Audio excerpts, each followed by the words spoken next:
வணக்கம்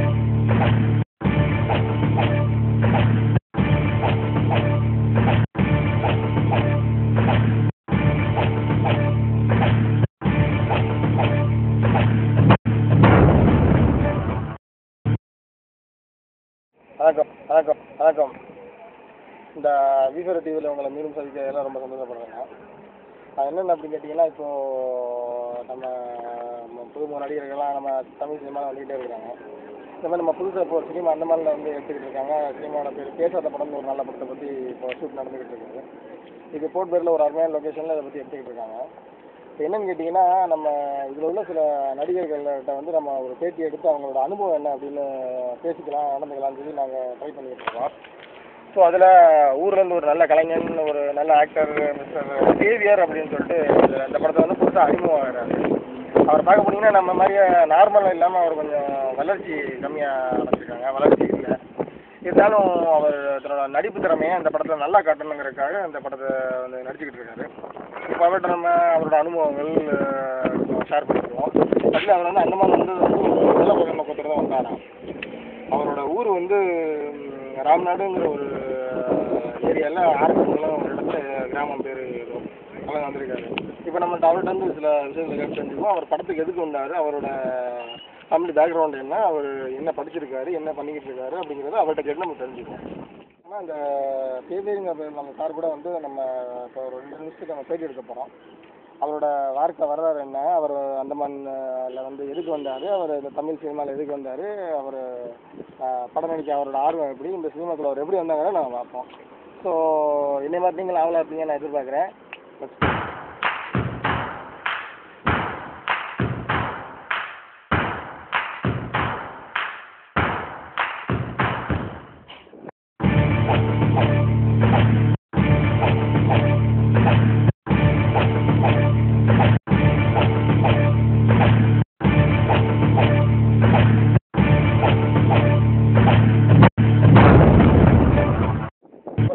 மாதிரியே அந்த தேவியர் சார் நம்ம ஸ்டூடியோ வந்திருக்காங்க. இப்போ அவங்கள்ட்ட நம்ம பேசுவோம். So hello Deviyar sir. Hello வணக்கம்.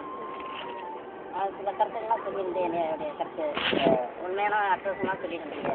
ரொம்ப சந்தோஷம். மதிக்கிறதுனாலே ஒரு மதிக்கிற அளவு உங்கள் மனசுல எதுவுமே உண்மையான கருத்துலாம் கட்டி விட்டுருக்கீங்க. அதனால் உங்கள் மனசு ரொம்ப பிடிச்சிருக்கு. உங்கள் ஸ்டைலும் எனக்கு ரொம்ப பிடிச்சிருக்கு. தனி வழி மாதிரி ரஜினிகாந்த் சொல்கிற மாதிரி என் வழி தனி வழி அந்த மாதிரி சொல்கிற மாதிரி உங்கள் வழியே தனி வழி தான். ரொம்ப ரொம்ப சந்தோஷம். எதுக்கு சினிமாவுக்கு வந்து நுழைஞ்சனா 4 மக்கள் பார்ப்பாங்க. அவங்களுடைய கவலைகள் வீட்டில் இருந்தாலும் என்னுடைய முகத்தை பார்த்தோன்னா கவலைகள் மாறும். ரொம்ப சரியா. ஆமாம், தமிழ்நாட்டிலேயே நான் சினிமாவுக்கு ஆசைப்பட்டேன். ரொம்ப எதுக்கு ஆசைப்பட்டேன்னா 4 மக்களுக்கு திரையில வந்து நின்றா கொஞ்சம் சந்தோஷமா இருக்கும். சில காலத்துலாம் நான் சொல்றேன்னா அரசியல்வாதி படத்துல சினிமா நடிச்சுட்டா அரசியல்வாதியா வந்திருக்காங்க. அந்த சினிமாவில் நடிச்ச அரசியல்வாதிக்கு வந்தது தமிழ்நாடு ரொம்ப மோசமான நிலைமையில போயிடுச்சு.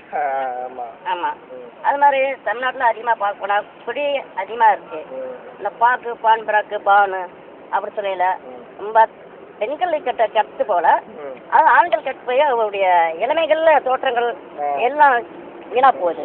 அதனால சினிமாவில் நடிச்ச அரசியல்வாதிக்கு வந்தனால தான் இந்த அரசியலே வீணா போகுது. அதுல மக்கள் கெட்டு போறாங்க. அதனால நான் வந்து அரசியல்வாதிக்கு வர்றதுன்னு ஆசைப்படலை. 4 மக்கள் பார்க்கணும், எனக்கு சந்தோஷமா இருக்கும். அண்ணன் உங்க படத்தை பார்த்தேன், எனக்கு ரொம்ப ரொம்ப சந்தோஷமா இருக்கு அப்படி சொன்னாதான் எனக்கு மகிழ்ச்சி. அதனால எனக்கு ரொம்ப ரொம்ப சந்தோஷம். அண்ணன் சார் மதி சாருக்கும் அலர் சாருக்கும் ரொம்ப சந்தோஷம். வணக்கம்.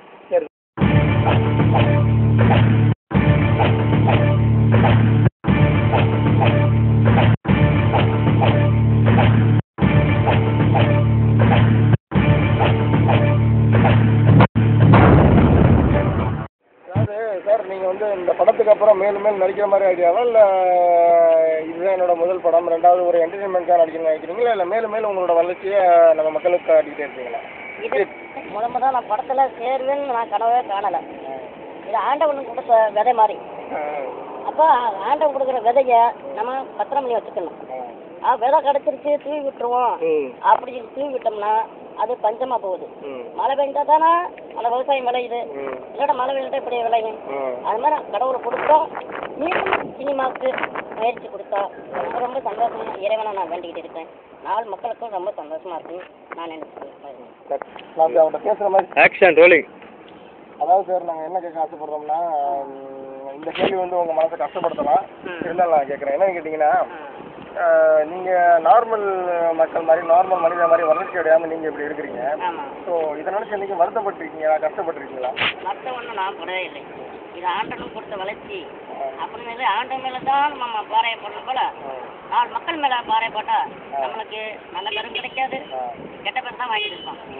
ஏதோ நீங்கள் உள்ள ஒரு கனவுலையோ நினைவுலையோ கேட்டீங்க, அதனால சாருக்கு கேட்டாங்கன்னு சொல்லிட்டு நான் வருத்தமே படலை. என் மனசு சந்தோஷ மனசு, அதனால இன்னும் கேட்கறனா கேளுங்க. என்ன சொல்லலாம் சார், இப்போது நீங்கள் அவ்வளோ தூரம் நீங்கள் வந்திருக்கிறீங்க. ஆமாம்.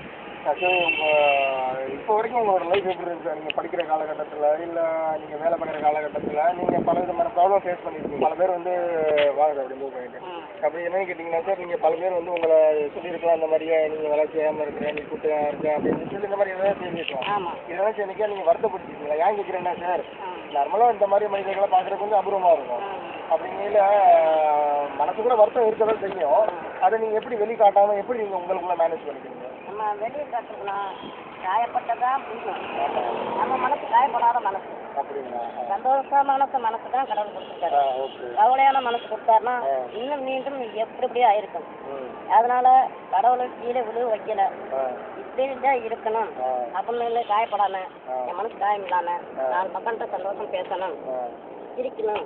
அவங்களுடைய மனசு கவலையா இருந்தா நம்ம சிரிக்க வச்சு அவங்க மனசை மாற்றணும், அந்த கவலைகளை மாற்றணும் அப்படின்னு கடவுளை கொடுத்துருக்கிற போல தான் கவலையாக இருந்தாலும் அடுத்தவளுக்கு கவலை இருக்கக்கூடாது. ஏதோ தன் சில பேர் சொல்லுவாங்க, தான் கேட்டாலும் அடுத்தவளுக்கு கடவுளோட அந்த மாதிரி நம்ம மனசு அப்படி இருக்கணும், சந்தோஷமா இருக்கணும், அடுத்தவட மனசு சந்தோஷம் ஆக்கி விடணும்.